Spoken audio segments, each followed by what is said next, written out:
You know that feeling, right? That pit in your stomach when you hear a weird gurgle from the sink, or worse, you spot a water stain growing on the ceiling? We've all been there. But what if I told you those plumbing headaches aren't just random acts of bad luck? What if they're actually clues to a hidden war happening right under your home? So when a pipe finally gives out, what's the first thing you think? Oh, it was just old, right? Or maybe that water heater that died way too early was just a dud. But the real story? Well, it's a lot more fascinating than simple mechanical failure. Yeah, forget about blaming simple wear and tear.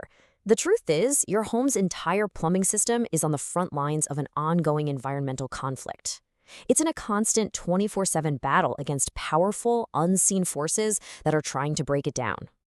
So, what exactly is it fighting against? Well, there are three main opponents in this war. We're talking about your regional climate, the actual ground your house is built on, and, believe it or not, the chemical makeup of the water that flows through those very pipes. To really see this fight in action, we're going to zoom in on a real-world laboratory, Eden Prairie, Minnesota. Now, this town gets hit with an extreme combination of all three of those pressures, which makes it the perfect case study to see how this all plays out. And look, I know what you might be thinking. I don't live in Minnesota. But here's the thing. The forces at play in Eden Prairie, the freezing, the soil, the water chemistry, these are just more intense versions of what pretty much every single home, including yours, has to deal with. The principles are universal. All right, let's get into it. It's time to meet our three invisible antagonists, one by one, and really understand the science behind why these systems fail. So, our first opponent is probably the most obvious one for a place like Minnesota. We're talking about that brutal, bone-chilling cold. But here's the twist. It's not the cold itself that breaks the pipes. It's what the cold does to the water that's trapped inside them. So here's how it works. When water freezes, it expands with an incredible amount of force. And I mean, this isn't just a little bit of stress. It's powerful enough to literally split open a solid copper pipe or even modern PEX tubing. And the craziest part? The real catastrophe, the flood, that doesn't even happen until everything starts to thaw out. And we are not talking about just a few chilly nights here. The source material really drives this home. We're talking about long, sustained periods where the temperature stays below zero for weeks at a time.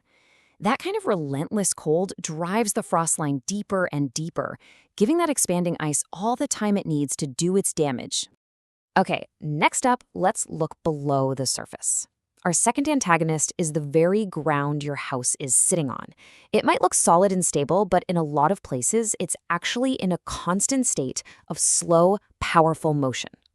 In this part of Minnesota, the problem is clay soil. You gotta think of it like a giant sponge. When it gets wet, it swells up, and when it dries out, it shrinks. Now imagine that slow but immensely powerful movement, constantly pushing and pulling on the rigid sewer and water lines that are buried inside it. Year after year, that stress builds, and eventually, something's got to give. And that brings us to our third and final antagonist. This one is an inside job. It's an attack that's happening from within your pipes, delivered by the very water they're supposed to be carrying safely. Okay, here's a number, but stick with me, because it's a big deal. The water in Eden Prairie tests between 12 and 18 grains per gallon. Now, to put that in perspective, anything over 10 is officially classified as very hard. So this isn't just a little bit hard, this is a measure of the chemical assault hitting your plumbing every single day. So what does that number actually mean for your home? Well, all that calcium and magnesium creates limescale. It's basically like cholesterol for your plumbing system. It slowly builds up, choking the flow of water in your pipes and faucets. And it gets worse. It coats the heating elements in your water heater, which forces it to work way, way harder. That absolutely destroys its efficiency and can literally cut its lifespan in half. So you've got this three-front war being waged against your home. How do you even begin to fight back? Well, this is where the real pros come in. It's not just about fixing a leak. It's about understanding the entire battlefield. And this really gets to the heart of their strategy. See, a professional doesn't just see a clog. They have to make a choice. Is this a simple job for a mechanical snake, which just pulls out a blockage? Or do you need the heavy artillery, hydrojetting, which uses high-pressure water to scour the entire inside of the pipe clean? Choosing the right tool means you're diagnosing the root cause, not just treating the symptom. And it's about so much more than just tools. A real professional is armed with the right credentials. They've got a state license, they pull the proper city permits, and they know the local building codes, codes that were written specifically for Minnesota's tough conditions. That license isn't just a formality. It's proof that they have that deep local knowledge needed to actually win this fight. Okay, so let's bring all this back home. Knowing all this, how can you be a smarter homeowner? Let's equip you with your own personal toolkit, a set of questions and knowledge so you can be the expert of your own home. First up, let's talk money. You get a quote for a repair, right? But what about the stuff that isn't on that initial estimate? Knowing about the common hidden costs is your first line of defense against a surprise bill.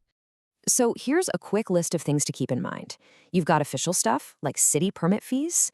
Then there are the costs just to get to the problem, like cutting open drywall. There's always the chance they'll find more damage once they get in there. And don't forget about potential after-hours fees for emergencies, or even charges just to haul away your old water heater. This is the big one, isn't it? It's a huge fear for a lot of people. But the good news is there are some really clear red flags you can look for that separate the pros from the people just trying to make a quick buck. You know, the key thing here is transparency. If you see a vague line item for miscellaneous fees, ask about it. If they're pressuring you to make a decision right now, that's a red flag. And do a little homework. Check the price of a part online to see if it's being marked up like crazy. Most importantly, always ask for an itemized quote. And remember, if a price seems way too good to be true, it probably is. And that brings us full circle, right back to that one core idea. After looking at the climate, the soil, the water, it all comes down to this one simple question. Your home's plumbing isn't just sitting there. It is actively fighting an invisible war every single day. And knowing your enemy, well, that's the first step to winning.